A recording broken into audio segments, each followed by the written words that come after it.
Welcome back to Dreadful Odes. Today, we're diving into the dark history of witch hunts around the world, uncovering stories of persecution beyond the infamous Salem and Pendle trials. This journey will take us to Russia, Turkey, Syria, Pakistan, Iran, Africa, Asia, and even South America, revealing chilling tales and uncovering how deep the fear of witchcraft runs worldwide. Witch hunts in Russia. Our journey begins in Russia, a land known for its vast landscapes and ancient customs. Unlike the Western European and American witch trials, where accusations often culminated in brutal executions, Russia's approach to witchcraft was distinct and steeped in a blend of Orthodox Christian values and Slavic folk beliefs. In Russia, witches were feared, but the concept was often more nuanced, and accusations typically had different motivations. Witchcraft in Russia has ancient roots, interwoven with Slavic paganism long before Christianity reached the region. Pagan Slavs believed in spirits of the land, ancestors, and nature, with shamans or folk healers, often called znakari, acting as intermediaries between the supernatural and the physical world. However, as Christianity became the dominant faith from the 10th century onward, these beliefs were increasingly seen as a threat to the Orthodox Church's authority. By the 17th century, witchcraft was officially condemned by the Church, and it became punishable by the state.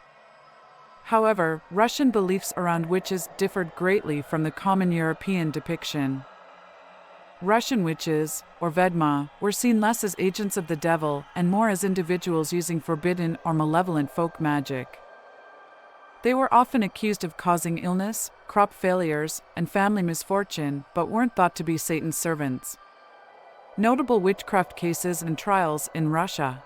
During the reign of Tsar Alexei Mikhailovich in the mid-17th century, Russia experienced a significant increase in witch trials. Alexei was a deeply religious ruler who took a personal interest in eliminating perceived sorcery. Between 1648 and 1657, hundreds were tried for witchcraft, most of them commoners accused of causing harm through curses or charms. However, trials in Russia were typically less brutal than those in Western Europe.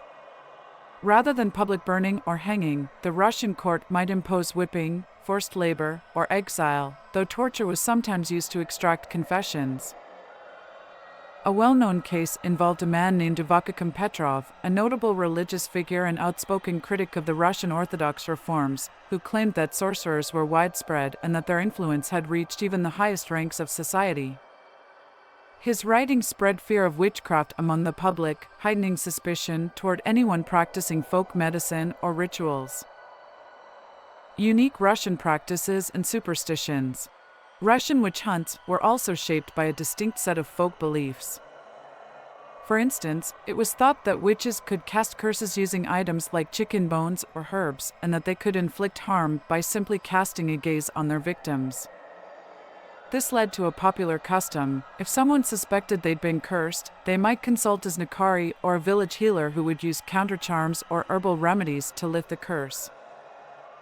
One unique superstition was that witches could transform into animals, especially black cats or crows. This belief may stem from the Russian folklore around yogis or evil spirits, who were believed to be able to shapeshift and trick unsuspecting villagers.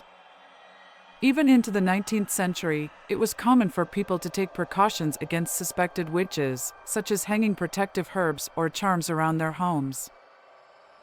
Although Russian society was suspicious of witches, the Orthodox Church was often more lenient than its European counterparts.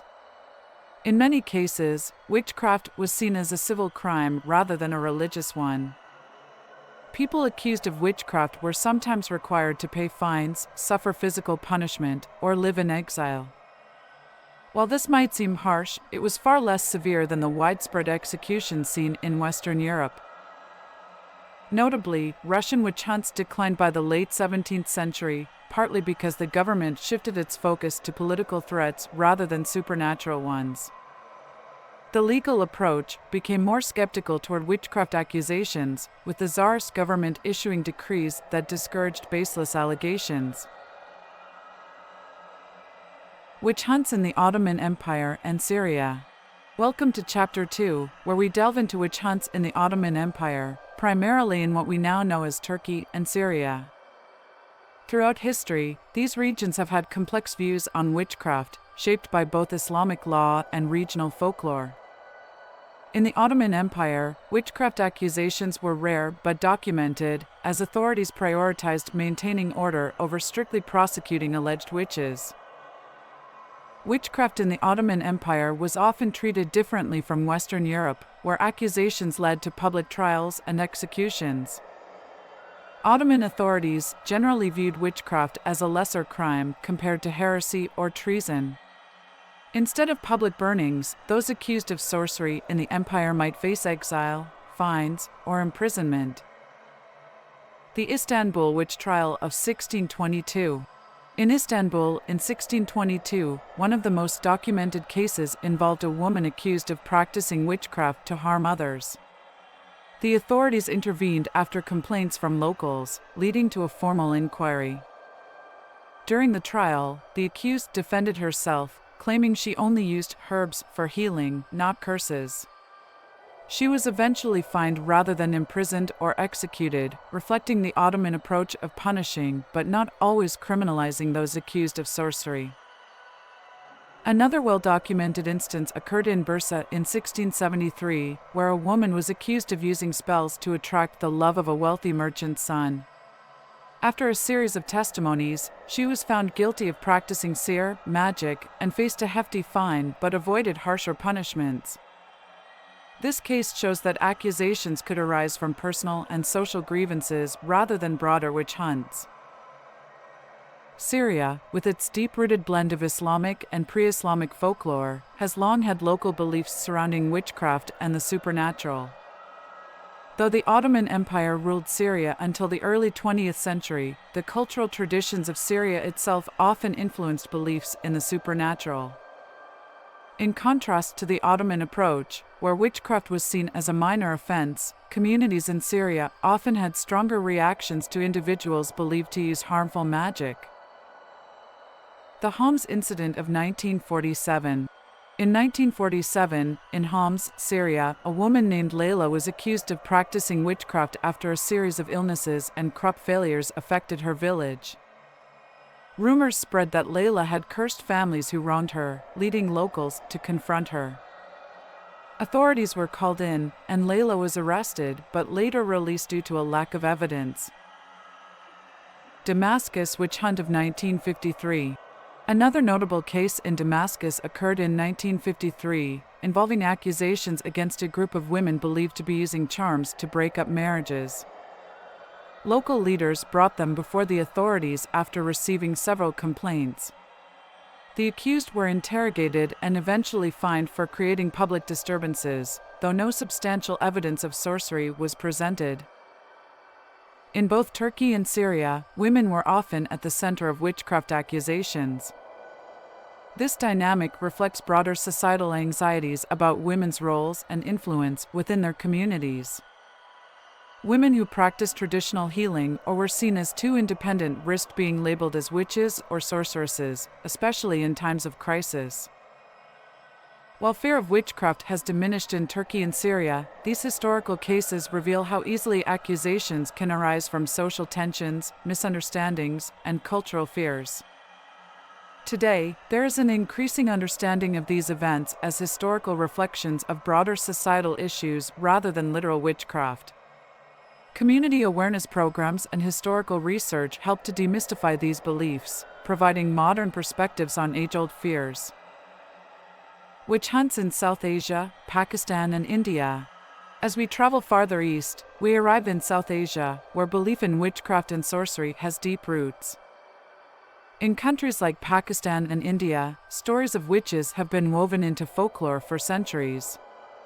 In this region, witchcraft accusations are often less about religious heresy and more about fear, superstition, and social conflicts. In South Asia, folk beliefs about magic, spirits, and supernatural powers have been passed down for generations. The concept of a witch here often goes by different names, like Churail in Urdu or Dayan in Hindi. These words refer to supernatural women believed to cause harm, illness, or death. In some folklore, these witches are said to have powers like shapeshifting or the ability to place curses on people or crops. While many see these stories as pure folklore, in rural communities where healthcare and education may be lacking, people still turn to folk healers for help. Unfortunately, when misfortune strikes, a bad crop season, a sudden illness, or an unexplained death, some villagers blame it on a supposed witch. Often, these accusations aren't just about magic, they reflect deeper social tensions within communities. In Pakistan and India, witchcraft accusations are particularly common in rural areas, where superstition often holds sway. When something goes wrong, villagers may look for someone to blame, and accusations often target the most vulnerable members of society, usually elderly or widowed women.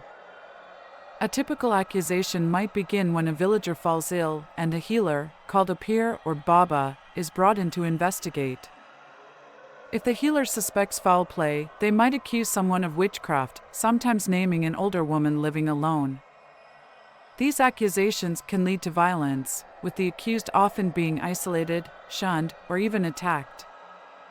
Sadly, there are many real-life examples of this kind of violence. The tragic case of Gamani Mahato, India, 2008. In 2008, a woman named Gamani Mahato in Jharkhand, India, was accused of witchcraft by villagers who believed she was causing illnesses in the community. Gamani was a widow living on her own, and like many widows in rural areas, she was viewed as an outsider. When several villagers fell ill, they turned to a local healer, who declared that Gamani was to blame. The villagers, fueled by fear and superstition, attacked Gamani. They dragged her out of her home, beat her severely, and left her injured. Though the authorities were eventually alerted, the damage had been done, and Gamani's story became a tragic example of the dangers vulnerable women face when accused of witchcraft in rural South Asia. In South Asia, many accusations are tied to traditional beliefs specific to certain regions and tribes.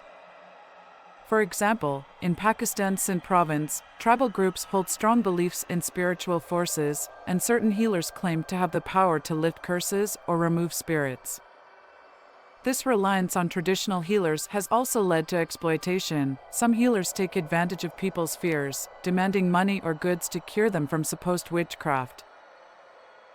In India, similar beliefs are found among tribal communities in states like Jharkhand, Bihar, and Assam, where witchcraft accusations are sadly common. Here, the accusations often stem from jealousy, property disputes, or even the desire to control resources. For instance, if a woman inherits land or property, some members of the community might accuse her of witchcraft as a way to force her out and seize her land. Thankfully, both Pakistan and India have begun taking steps to prevent witchcraft-related violence. In India, some states have passed specific laws to punish those who accuse others of witchcraft or engage in violence against the accused. For instance, Jharkhand, a state in eastern India where witchcraft accusations are common, has laws that punish people who harm or kill someone based on witchcraft accusations. Yet, enforcing these laws is difficult, especially in remote areas where many people don't trust formal institutions.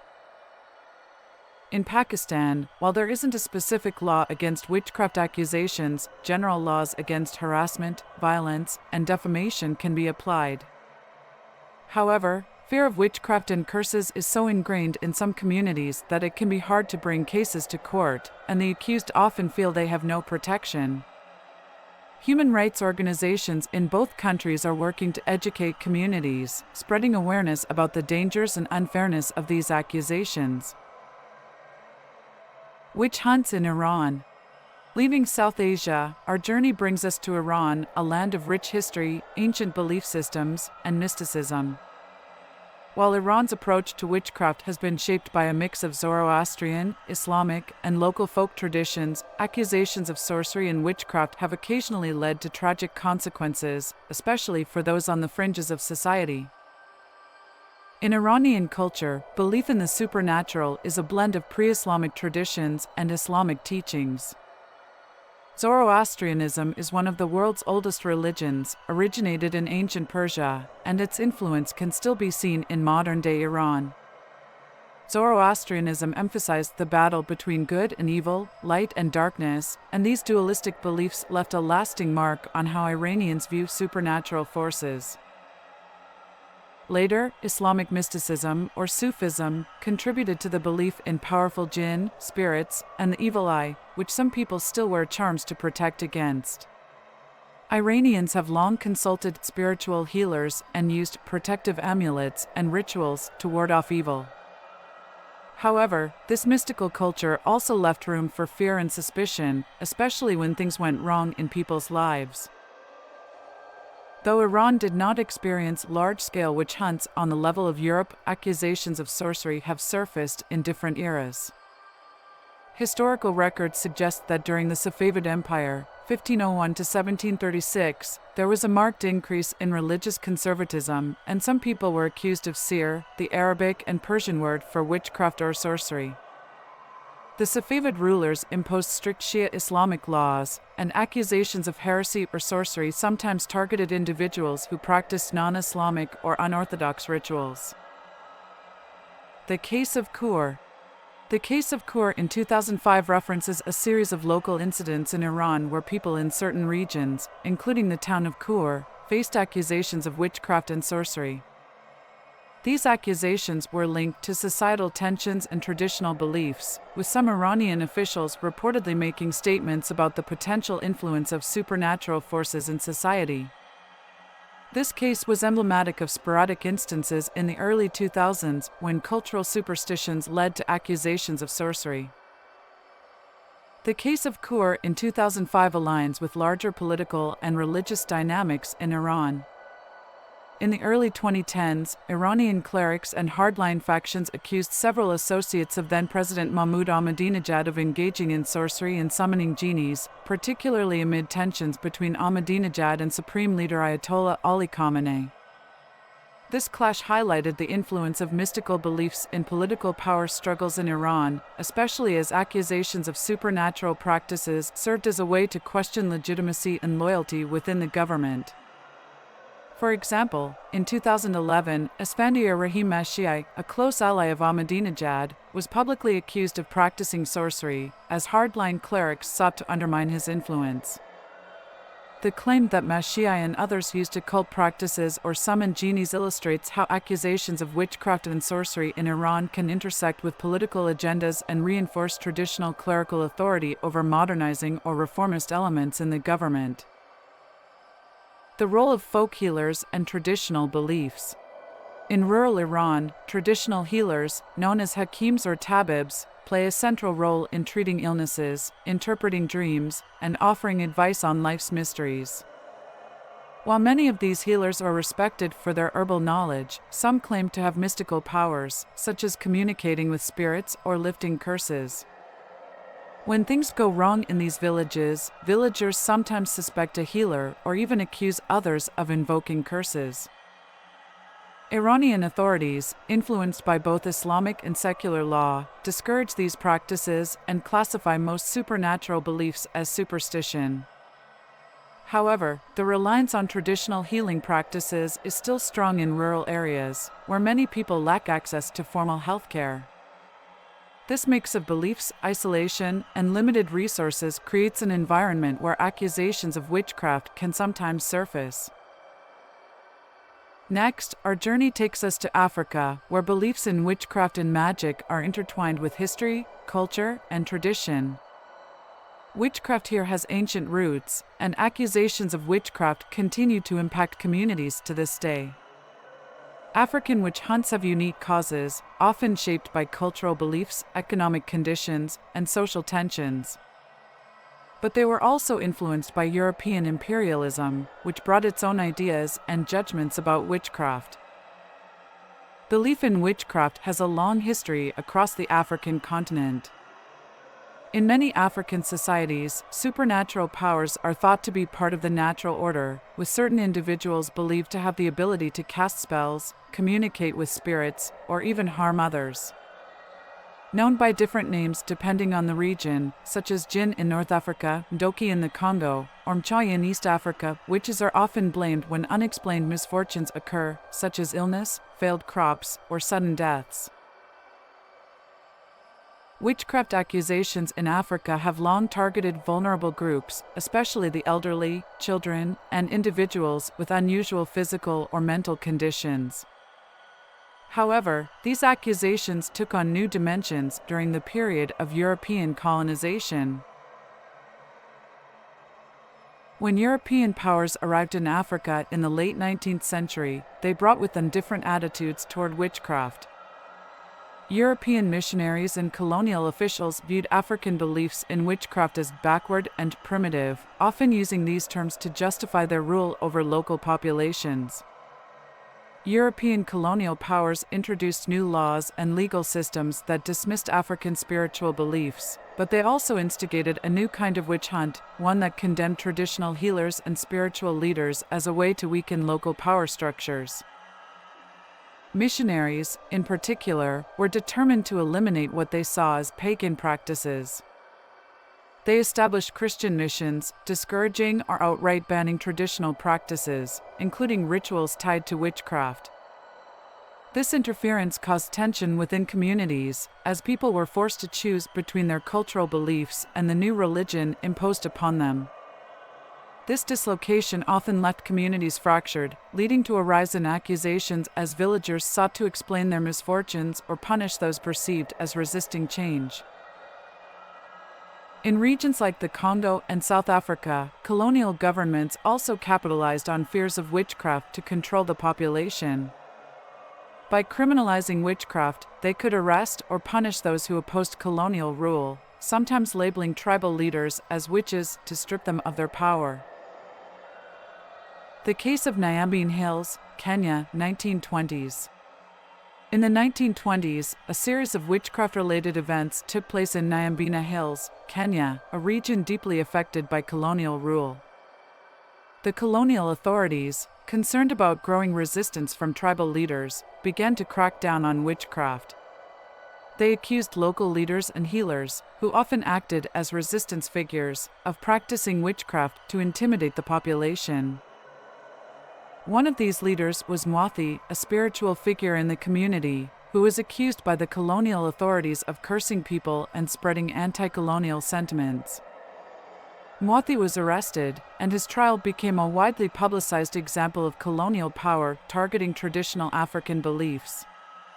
Although his influence was effectively suppressed, the community continued to revere him in secret.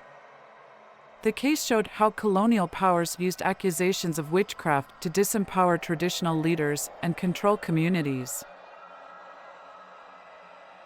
Many African countries face economic hardship, poverty, and limited access to education and healthcare. In these circumstances, misfortunes like sickness, financial problems, and food scarcity can lead people to seek someone to blame, which often results in accusations of witchcraft. In places like Tanzania, Nigeria, Ghana, and the Democratic Republic of Congo, accusations of witchcraft remain common, and they can have severe consequences for the accused. In Tanzania, for example, thousands of people, often elderly women, have been attacked or killed due to accusations of witchcraft. The elderly are frequently targeted because of their perceived vulnerability and their status as social outsiders. The witch camps of Ghana. Ghana provides a unique example of how communities deal with witchcraft accusations. In the northern regions of the country, so-called witch camps have been established to provide sanctuary for people, mostly women, who have been accused of witchcraft. These camps date back decades, but they became more organized after Ghana's independence as a way to offer some form of protection for the accused. One of the most well-known camps is the Gambeka Witch Camp, where dozens of women live after being forced out of their communities. These women are accused of causing illness or death and have nowhere else to turn. The camps offer safety, but conditions are harsh and residents face social stigma and isolation. Although Ghana's government has attempted to close the camps, they remain a necessary refuge for many accused of witchcraft. These camps reflect the intense belief in witchcraft that persists in certain areas, alongside the devastating impact of accusations on individuals' lives. Witchcraft in the Congo, the case of accused child witches. In the Democratic Republic of Congo, a tragic pattern of witchcraft accusations has emerged, with children often being accused of witchcraft.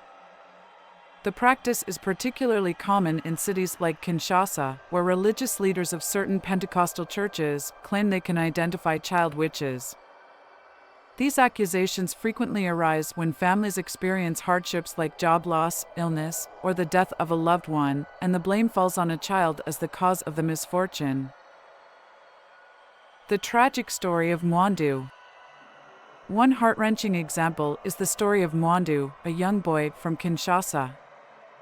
Mwandu was accused by his family of bringing misfortune after his father lost his job and his baby sister passed away. His family took him to a local pastor who claimed he could cure Mwandu by exorcising the witchcraft spirit within him. Mwandu was subjected to intense rituals that included fasting, physical punishment, and isolation.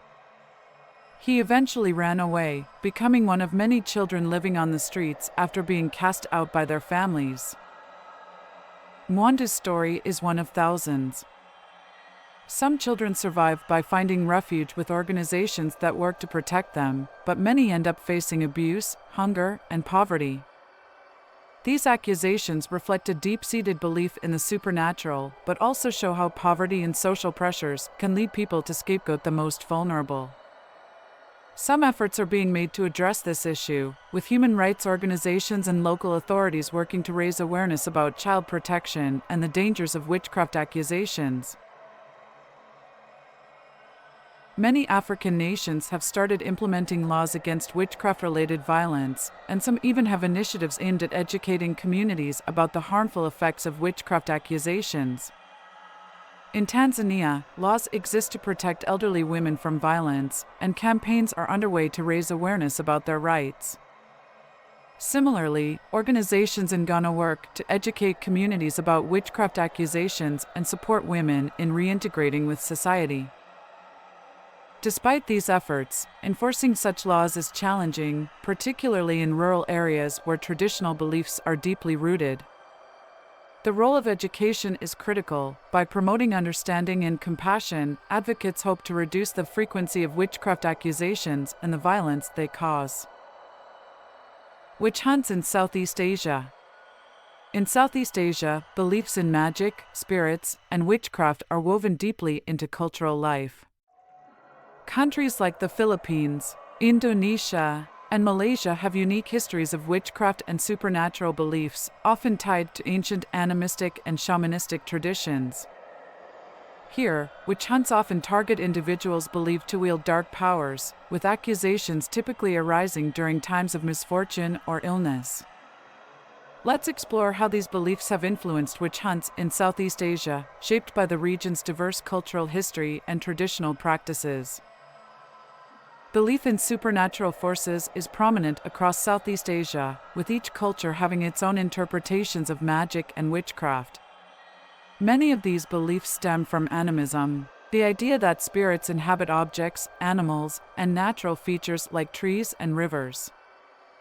In the Philippines, people have long believed in the existence of Aswang, shape-shifting creatures, and mangkukulam, sorcerers who can curse others. Similarly, in Indonesia, the concept of santet, black magic used to harm people, is widely feared. Local healers or shamans, known by various names such as albularyo in the Philippines and dukuan in Indonesia, are revered as powerful figures who can communicate with spirits and protect people from harm.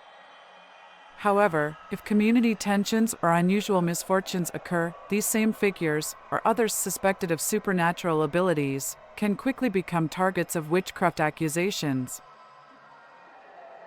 Like many parts of the world, colonial rule influenced witchcraft beliefs in Southeast Asia. Spanish colonizers in the Philippines and Dutch rulers in Indonesia imposed their own religious beliefs, viewing local practices as pagan or heretical. The Catholic Church in the Philippines actively worked to eliminate indigenous practices, while Dutch authorities in Indonesia sought to suppress practices they viewed as dangerous superstitions. However, unlike in Europe, where witch trials were formalized and widespread, colonial authorities in Southeast Asia often used local religious leaders to discourage native practices rather than launching large-scale witch hunts. The Aswang Scare in Capais. In the province of Capais on Panay Island, an Aswang scare occurred in the 1990s, fueled by local folklore and rumors of supernatural attacks.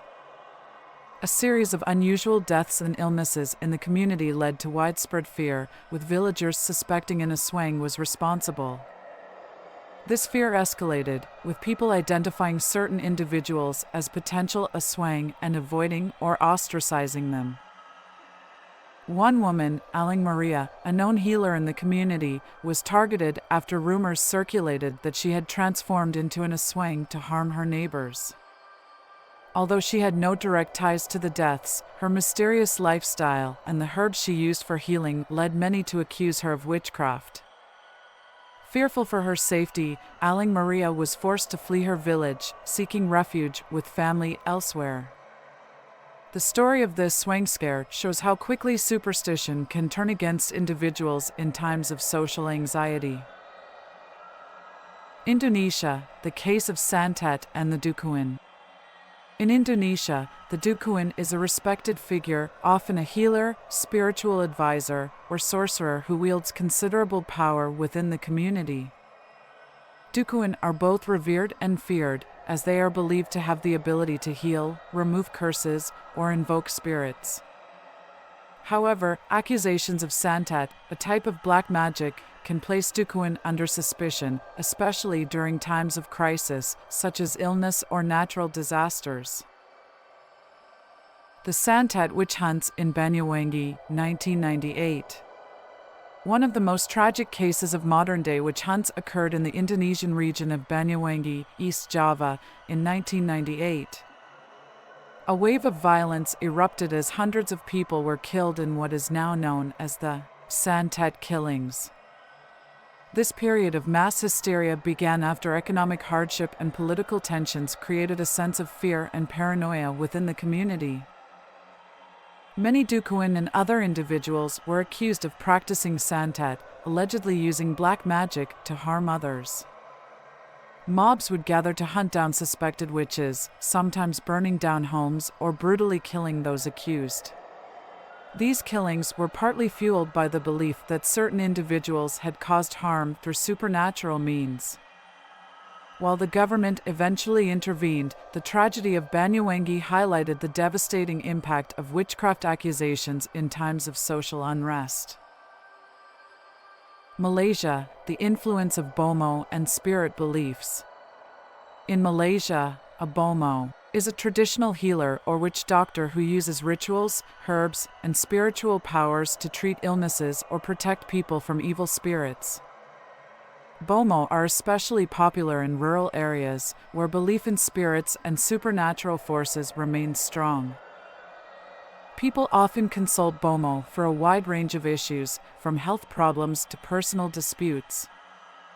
However, when strange occurrences or unexplained deaths happen, the Bomo can easily become targets of suspicion. The Bomo and the possessed students.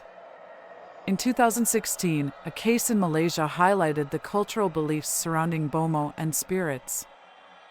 At a school in Kelantan, a group of students and teachers reported feeling possessed, claiming to see shadowy figures and experiencing uncontrollable fits. Panic quickly spread, with the community believing that a supernatural entity had cursed the school. Bomo were called in to perform rituals, seeking to banish the spirits from the area. The incident attracted national attention, with some viewing it as a mass hysteria case and others as evidence of the strong influence of supernatural beliefs. Although no violence occurred, this case demonstrated the widespread fear of supernatural forces in Malaysia and how easily it can lead to public panic. Belief in witchcraft remains deeply rooted in Southeast Asia, especially in rural areas. Witch hunts still occur, often as a response to social challenges such as poverty, illness, or community conflict. In recent years, organizations have started working to raise awareness about the dangers of witchcraft accusations and the harm they can bring to individuals and communities. Southeast Asia's complex relationship with witchcraft reflects a blend of ancient beliefs, colonial influence, and modern social pressures. From the Philippines to Indonesia and Malaysia, stories of witch hunts remind us of the powerful impact that supernatural beliefs can have on individuals and communities. Before we embark on our next chapter, where we'll explore the witch hunts of South America, particularly in Brazil and Peru, let's take a quick pause. If you're enjoying our journey through the world of witchcraft and the stories of those who have been affected by it, make sure to subscribe. By joining our Dreadful Odes family, you'll stay updated on all our latest episodes, and together we can unravel the intricate tapestry of folklore and history. Plus, we love hearing from you. Share your thoughts in the comments. What's captured your interest the most so far? Let's dive deeper together. Welcome to Chapter 7, where we travel to South America, focusing on Brazil and Peru.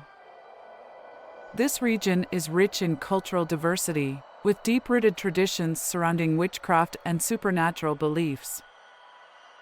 Here the lines between folklore and reality can often blur, leading to witch hunts that reflect societal fears and tensions. Let's explore how witchcraft is perceived in Brazil and Peru. Brazil is a vast country known for its vibrant culture and rich history, blending indigenous, African, and European influences. This diversity is reflected in the country's beliefs about witchcraft. In Brazil, bruxaria, witchcraft, is often linked to Afro-Brazilian religions like candomblé and umbanda, where spirits are honored and rituals are performed to seek guidance or healing. Yet, these same practices can lead to fear and suspicion, especially during times of crisis. The witch hunt in the Amazon, 2009. In 2009, a chilling case emerged from the Amazon region of Brazil. In a small village in the state of Pará, a woman was brutally killed after being accused of witchcraft. The community believed she was responsible for the deaths of several local children, attributing their illnesses to her supposed curses. Following these accusations, an angry mob confronted her, leading to her tragic death. This incident drew attention to the ongoing problem of witch hunts in Brazil, especially in remote areas where fear and superstition can escalate quickly. Such events highlight how easily individuals can become scapegoats in times of distress. Moving on to Peru, we find a rich tapestry of beliefs rooted in indigenous cultures, particularly the Andean peoples. In these communities, the concept of Ani, the idea of reciprocity with nature, is deeply ingrained. Spirits and deities, such as Pachamama, are revered and called upon for blessings in agricultural practices. However, the fear of mal de ojo, the evil eye, and other negative influences can lead to accusations against those believed to be using witchcraft for harm. The Huancavelica witch hunt, 1991. In 1991, a significant witch hunt took place in Huancavelica, Peru. A local healer named Carmen was accused of witchcraft after a sudden outbreak of illnesses affected several residents in her community. Fearing for their safety, some community members claimed that Carmen had used her knowledge of traditional medicine to cast harmful spells. As tensions rose, a group of locals took matters into their own hands, threatening Carmen and calling for her expulsion from the village. The local authorities intervened to protect her, but the incident highlighted how quickly fear can escalate into violence against individuals suspected of witchcraft. Throughout South America, as in many parts of the world, women are often the primary targets of witchcraft accusations. In Brazil and Peru, traditional healers, or curandeiros, frequently find themselves under scrutiny, especially if they hold knowledge about herbal medicine or spiritual practices. This dynamic reflects societal fears around female empowerment and independence, which can lead to accusations when something goes wrong. Today, efforts are underway in both Brazil and Peru to combat the stigma surrounding witchcraft and protect those accused. Organizations are working to raise awareness about the dangers of witch hunts, emphasizing the importance of understanding cultural practices rather than fearing them. By promoting education and dialogue, communities aim to reduce the fear that often leads to violence against those accused of witchcraft. Across the globe, the fear of witchcraft has been shaped by culture, religion, and societal structures. These stories reveal a dark but significant side of human history, a history that reminds us how fear, power, and superstition can intersect with devastating consequences. Thank you for watching Dreadful Odes. If you've enjoyed this journey, don't forget to subscribe and leave a comment about which part of today's episode stood out the most. Until next time, stay fearless, stay curious, and may your encounters with the supernatural be delightfully dreadful.